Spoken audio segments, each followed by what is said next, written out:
Hey there, this is astrologer DK Brainerd with your exclusive astrological forecast for the month of June 2011, brought to you by EmpowerRadio.com, empowering you. Well, June shifts us back into the kind of mode that we've been in for the last couple of years or so. We've got 3 eclipses coming between June 1st and July 1st, and eclipses always accelerate tension and chaos. They accelerate transformation. They're like the particle accelerators of the astrological universe. So one of the things that happens during eclipse season is that people tend to get tense, intense, and it's really important to stay grounded. It's really important to keep breathing and to remember that this is going to pass, and that eclipses come into our lives to help accelerate processes that have been running maybe in the background of consciousness, but that need to take center stage. So eclipses always move us to somewhere better in the long run, although it can be hard to remember that when everybody seems crazy, yourself included. So I want to tell you about June's eclipses, and then we'll look at the rest of June's astrology. On June 1st, we have a solar eclipse in the sign of Gemini. Solar eclipses are new moon eclipses. They're like super-powered new moons, and new moons always ask us to let go of something that we've outgrown.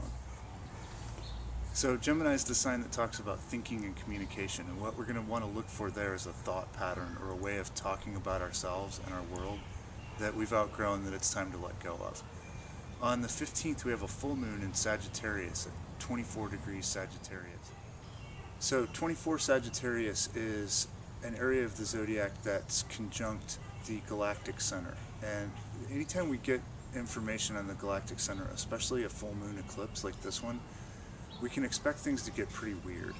And one of the things that we're going to find is that we can be really tuned in to sort of cosmic messages, which personally, from my vantage point, sounds like a good thing for us at this time. We really need some things to change in a hurry right now. And that galactic center energy, look for that to tune you into your belief systems and how well your belief systems are aligned with what you want to experience in the world.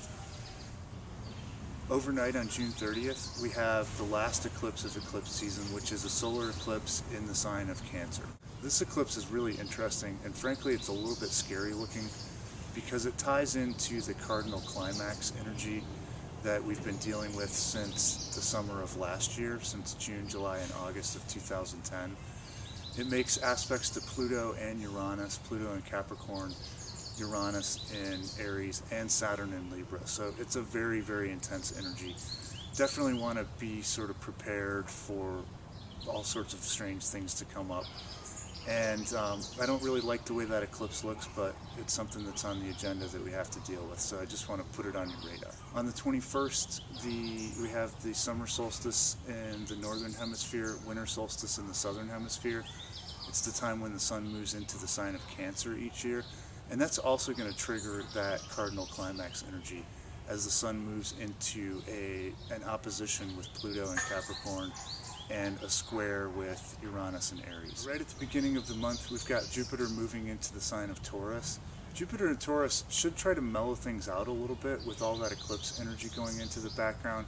It's going to be kind of a step down from the radical, expansive, transformational, sort of drama-oriented energy of Jupiter and Aries. So I think that we're going to like that shift. Taurus is about the good things in life. Work hard, play hard, enjoy the beauty of nature, of music, of sensuality. The last thing I want to let you know about is that Saturn, after about 4.5 months in retrograde motion, goes direct in the middle of the month. Saturn's the planet of structure and authority, hard work, perseverance, and having Saturn move direct will enable us to bring some of the plans that have sort of been in our heads or in our hearts into the material world and actually get things done. So I hope you found this useful and enjoyable. I'll be back next month to tell you about July's astrology. Until then, this is astrologer DK Brainerd saying, may you go with the stars.